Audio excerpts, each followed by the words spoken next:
Queridos amados, recuerden esto: el que siembra escasamente, también cosechará escasamente, y el que siembra generosamente, también cosechará generosamente. Cada uno de ustedes debe dar lo que ha decidido en su corazón dar, no de mala gana ni por obligación, porque Dios ama al dador alegre. 2 Corintios 9, 6, 7. ¿Se ha preguntado alguna vez si la exigencia del diezmo refleja realmente las enseñanzas de las antiguas escrituras? ¿La expectativa de donar el 10% de los propios ingresos sigue siendo necesaria en la práctica de la fe moderna? En todos los círculos religiosos, la noción del diezmo ha suscitado amplios debates y disputas teológicas, dejando a menudo a los creyentes abrumados por las preguntas. ¿Es el diezmo un rito obsoleto del Antiguo Testamento, como afirman algunos? ¿Acaso la venida de Cristo abolió la necesidad de diezmar, como sostiene una parte de los estudiosos?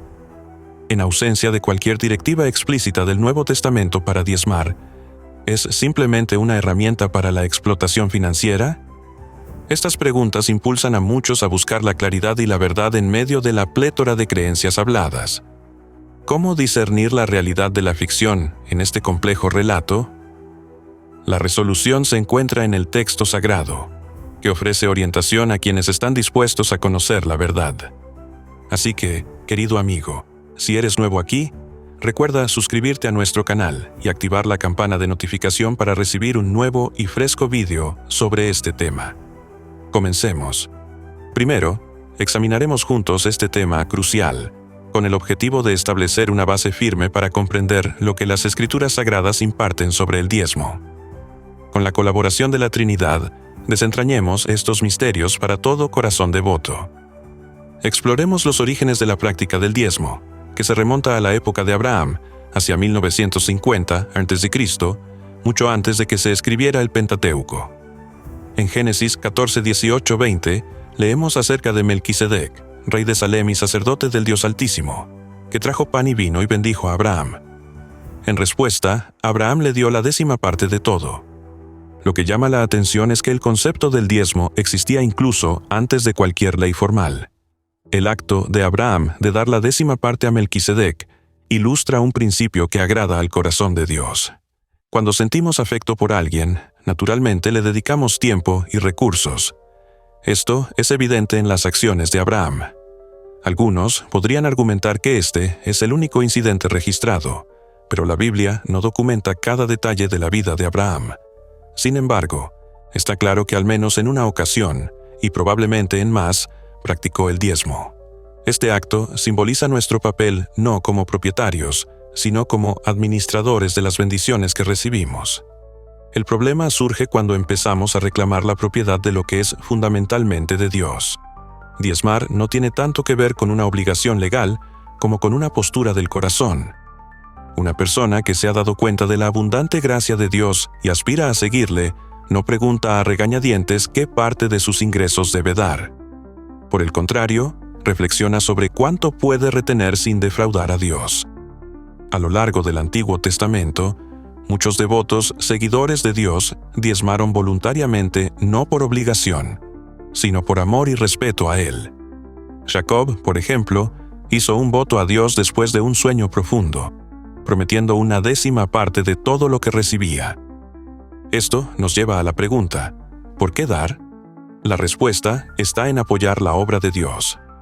Es esencial comprender que sostener la obra de Dios no es responsabilidad del gobierno. Mientras continúas explorando esta fascinante historia, considera suscribirte y activar las notificaciones para mantenerte al día con más información. Gracias a las generosas contribuciones de personas de buen corazón, las misiones esenciales siguen progresando. En el Evangelio de Marcos, Cristo ordena difundir su palabra por todo el mundo. Surge una pregunta pertinente: ¿quién asume la carga financiera de esta misión divina? La respuesta está en los corazones benevolentes de seguidores entregados que donan generosamente, permitiendo así que la obra divina florezca. Comprender la motivación de estas contribuciones es crucial. El Evangelio de Mateo subraya que los actos de dar no deben ser para el espectáculo público o el reconocimiento. Por el contrario, la motivación debe surgir de una sincera gratitud hacia Dios por sus abundantes bendiciones y de un profundo amor por el éxito de sus obras. Cristo asegura que nuestro Padre reconocerá y recompensará abiertamente estos gestos sinceros. Tales recompensas no son necesariamente monetarias. Sin embargo, las contribuciones sinceras invocan la alegría celestial, suscitando bendiciones divinas sobre el dador. Las necesidades matizadas de los trabajadores espirituales suelen pasar desapercibidas para muchas congregaciones. Sin embargo, Dios está firmemente al tanto. Históricamente, Él asignaba los diezmos a los levitas y sacerdotes, asegurando su plena dedicación a los deberes divinos y al servicio de la comunidad. Números dilucida este principio afirmando que el valor fundacional de las contribuciones para el sustento espiritual permanece inalterado, ejemplificado en el Antiguo Testamento. Mientras tanto, en el Nuevo Testamento el apóstol Pablo reitera este principio en relación con el sustento de la Iglesia. La carta de Pablo a los Corintios subraya que quienes se dedican a labores sagradas dependen del templo para su sustento, estableciendo así un paralelismo con el hecho de que quienes predican el Evangelio deben vivir económicamente de él. Esta dedicación pone de relieve las enormes responsabilidades y obligaciones financieras a las que se enfrentan los trabajadores dedicados a la misión de Dios, distinguiéndolos de otras funciones. Aunque el Nuevo Testamento no mencione explícitamente el diezmo, es esencial recordar las prácticas de Cristo. Como figura judía, Jesús se adhirió a las tradiciones judías, incluyendo ofrendas y otros ritos religiosos. Si hubiera descuidado el diezmo, seguramente habrían surgido acusaciones. Sin embargo, su práctica fue irreprochable, reflejando su cumplimiento de las costumbres establecidas. Esto subraya la importancia de cumplir las obligaciones espirituales mediante las contribuciones de los fieles. En las enseñanzas de Jesús queda una lección esencial sobre los deberes fiscales y los compromisos espirituales. Jesús aclaró estas responsabilidades cuando mencionó: «Dad al César lo que es del César, y a Dios lo que es de Dios». Sus enseñanzas subrayaban que el cumplimiento de las obligaciones terrenales no eximía de los deberes espirituales, como el diezmo, un principio destacado en Mateo 23:23. Jesús subrayó la necesidad de diezmar sin descuidar la justicia, la misericordia y la fidelidad. En las Escrituras antiguas existían dos métodos para diezmar: las contribuciones monetarias, especialmente cuando no era práctico transportar bienes, como se menciona en Deuteronomio 14, 24, 26, y las ofrendas de ganado y productos agrícolas, esenciales para quienes se encontraban cerca de lugares sagrados. El Antiguo Testamento animaba a honrar a Jehová con las primicias, una práctica significativa que aseguraba las bendiciones divinas. En los entornos actuales, el modo de contribución ha evolucionado. Mientras que en las zonas rurales aún se practica el diezmo tradicional con productos y ganado, las congregaciones urbanas dan principalmente en efectivo debido a las estructuras económicas. En consecuencia, se anima a los comprometidos con Cristo a dedicar una parte de sus ingresos, ganado y cosecha como agradecimiento por la provisión divina. Es lamentable que solo unos pocos miembros devotos mantengan esta práctica, mientras que otros la cuestionan y se abstienen, a menudo movidos por la codicia. Mientras nos tomamos un tiempo para reflexionar sobre estas cuestiones, te invito cordialmente a suscribirte a nuestro canal y, activando la campana de notificación, te aseguras de que estos esclarecedores debates estén siempre en tu pantalla. Analicemos otro concepto. En 1 Corintios 9:7, el apóstol Pablo expone la justa compensación por el trabajo, ya sea cuidando viñedos o pastoreando rebaños, dando a entender que los trabajadores merecen su debida recompensa. A pesar del mal uso que algunos hacen de los diezmos, muchos siervos devotos trabajan diligentemente para llevar adelante las misiones divinas. Pablo explica además en 1 Corintios 9, 8, 11, que los trabajadores espirituales merecen apoyo para que las limitaciones financieras no impidan el avance del Evangelio. Lamentablemente, la insuficiencia financiera a veces lleva al cierre de iglesias, incapaces de hacer frente a gastos necesarios como la luz, el agua y el mantenimiento, lo que subraya la necesidad crítica del apoyo fiel de la comunidad. Por eso es crucial contribuir a la misión divina. Proverbios 3:9 aconseja: «Honra al Señor con tus riquezas, con las primicias de todas tus cosechas». Esta orientación sirve para recordar que Dios es el dueño de todo. Salmos 89:11 declara: «Tuyos son los cielos, y tuya es también la tierra. Tú fundaste el mundo y todo lo que hay en él. Hechos 2:8 hace eco. Mía es la plata y mío es el oro, declara el Señor Todopoderoso. Los verdaderos creyentes deben recordar que todo lo que poseen procede de Dios, ya sean posesiones, finanzas o incluso la vida misma. La noción de que la humanidad asume la propiedad sobre los dones divinos presenta un dilema. Una voz sabia dijo una vez: la misericordia antes que el legalismo. Esto implica que la entrega generosa debe eclipsar las normas estrictas. Algunos sugieren que los creyentes acomodados dan menos que la persona más humilde de antaño. Al afirmar que las expectativas divinas han disminuido, socavan involuntariamente la gracia transformadora del Nuevo Testamento. Esta perspectiva resta valor a los sacrificios que Cristo hizo por la humanidad. Es necesario examinar nuestras intenciones. ¿Estamos aprovechando la gracia como escudo para aferrarnos más a las posesiones materiales? El Nuevo Testamento demuestra abundantemente que los seguidores deben inclinarse por la generosidad y el sacrificio, y no lo contrario. Al igual que ocurre con los intereses mundanos, la generosidad espiritual debe ser apreciada. La vida llegará a su fin.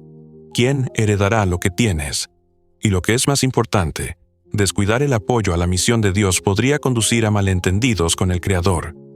En 1 Timoteo 6:17-19, se ofrece orientación a quienes tienen riquezas.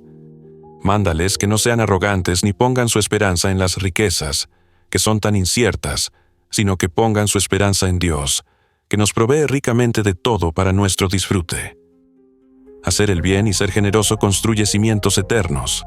Apoyar la obra de Dios es como plantar semillas. Sin siembra no hay cosecha. Antes era obligatorio dar, pero ahora es un acto voluntario de fe. Que abunden las bendiciones para los que eligen honrar a Dios dando. Aprende a amar a Dios y honra a tu guía en la fe. Siempre serás testigo de la firmeza de Dios. Ahora, pasando a las objeciones sobre el diezmo, hay 4 razones comúnmente citadas en su contra. En primer lugar, el diezmo se asocia con el antiguo pacto de Israel, no aplicable a los cristianos actuales. El Nuevo Testamento carece de instrucciones explícitas sobre el diezmo. Segundo, tradicionalmente, el diezmo no implicaba dinero. Consistía en donar la 10ª parte de los productos agrícolas y ganaderos. El término alfolí, en Malaquías capítulo 3, versículo 10, se refería a un lugar de almacenamiento de granos, no a un recipiente para ofrendas monetarias. En tercer lugar, el diezmo se percibe como irrelevante para las personas empobrecidas, porque históricamente estaba destinado a quienes poseían riquezas agrícolas o ganaderas. Por lo tanto, parece injusto exigir el diezmo a las personas necesitadas de hoy en día. En cuarto lugar, la distribución de los diezmos no era universal. Podían utilizarse para el consumo personal y con fines caritativos, no solo para las ofrendas del templo. Abordando estos puntos, se podría responder lo siguiente. En primer lugar, aunque los cristianos actuales no están obligados por el antiguo pacto, el diezmo no está explícitamente prohibido en el Nuevo Testamento. Sí se fomenta la generosidad proporcional a los medios de cada uno. Además, aunque en la antigüedad el diezmo se refería a la producción agrícola y ganadera, estas constituían la espina dorsal económica de la sociedad hebrea. Los animales y los cereales simbolizaban los ingresos y la subsistencia. En las escrituras antiguas, el diezmo abarcaba 3 tipos: una contribución constante para los levitas y los sacerdotes, que garantizaba su capacidad para servir a Dios; otra ofrenda anual que las familias llevaban al templo para el culto y los banquetes, y un diezmo trienal que ayudaba a los extranjeros, los huérfanos y las viudas. Anualmente predominaban 2 diezmos, uno para el sostenimiento del clero y otro para los gastos de la peregrinación al templo, además de uno trienal para ayudar a los empobrecidos. Los múltiples ciclos de cultivo y ganadería probablemente daban lugar a frecuentes contribuciones, que aseguraban el sustento de los funcionarios religiosos. Esta práctica refleja la de los cristianos contemporáneos, que diezman en función de sus ingresos periódicos. Como sugirió el apóstol Pablo en 1 Corintios 16:2, las contribuciones deberían apartarse semanalmente, reflejando la prosperidad de cada uno. Además, El rey David hacía hincapié en ofrecer a Dios lo que inicialmente se recibía de él. Los críticos argumentan que el diezmo no era monetario y era consumible. Muchos individuos asumen ignorancia sobre los mandatos exactos de Dios, enfocándose selectivamente en el diezmo mientras pasan por alto otras obligaciones detalladas en las Escrituras, como las ofrendas de cosechas y ganado descritas en Levítico. Esto plantea dudas sobre su disposición a destinar una parte de sus ingresos a la obra divina o a causas benéficas. Es crucial examinar por qué algunos se resisten a esta práctica. Las recientes disputas contra el diezmo revelan tres perspectivas principales. En primer lugar, algunas personas han experimentado la explotación financiera a través de líderes religiosos o iglesias manipuladoras, donde el énfasis en las contribuciones monetarias eclipsa el alimento espiritual. Si usted se encuentra en un ambiente así, puede ser prudente buscar una congregación que priorice la sana doctrina por encima de las exigencias financieras. En segundo lugar, están aquellos cuyos corazones albergan codicia. Pueden buscar una justificación bíblica para evitar contribuir, escondiéndose tras una fachada de piedad mientras descuidan la generosidad y el amor. Por último, la ignorancia desempeña un papel importante.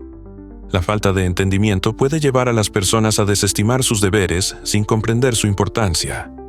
La Biblia subraya repetidamente cómo la ignorancia, o la falta de discernimiento, se correlaciona a menudo con la deficiencia espiritual.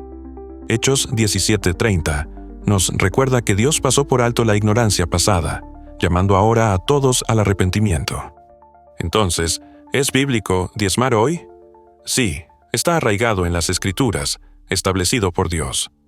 Sin embargo, la pregunta sigue siendo si se debe practicar en los tiempos contemporáneos de gracia.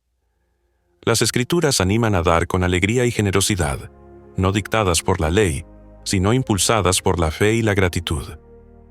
En última instancia, Dios desea que los cristianos sean generosos administradores de sus recursos financieros, honrándolo a través de sus posesiones, como reflejo de su amor y obediencia. Mientras reflexionas sobre estas ideas, es un buen momento para asegurarte de que sigues conectado con nuestros debates. Le invitamos a formar parte activa de nuestra creciente comunidad. Al suscribirse y activar la campana de notificación, nunca perderá la oportunidad de explorar verdades más profundas con nosotros. Su participación no solo enriquece su comprensión, sino que también fortalece nuestro viaje compartido. Apreciamos sinceramente su elección de caminar junto a nosotros en estas exploraciones espirituales. Aunque algunos consideran que la práctica del diezmo se limita al Antiguo Testamento, es importante reconocer su continua relevancia y significado espiritual. Jesús, durante su ministerio, abordó los principios de dar, haciendo hincapié en el amor y la compasión. A pesar de que no se explayó explícitamente sobre el diezmo, sus enseñanzas estaban arraigadas en apoyar la continuación y el cumplimiento de las leyes establecidas en el pasado. Esto es evidente en su discurso en Mateo, que arroja luz sobre la intención detrás de la ley, en lugar de simplemente practicarla sin entenderla. La verdadera obediencia no nace de la obligación, sino de un deseo sincero de alinearse con la voluntad de Dios. Ignorar su palabra significa un corazón desviado por el orgullo y el egoísmo. Como seguidores, es esencial abrazar las enseñanzas de Cristo de todo corazón, incluyendo la práctica del diezmo, como testamento de fe y devoción. Con este entendimiento, les agradezco sinceramente su presencia aquí. Su compromiso enriquece nuestro camino espiritual. Hasta la próxima, que la sabiduría y la gracia de Dios os guíen.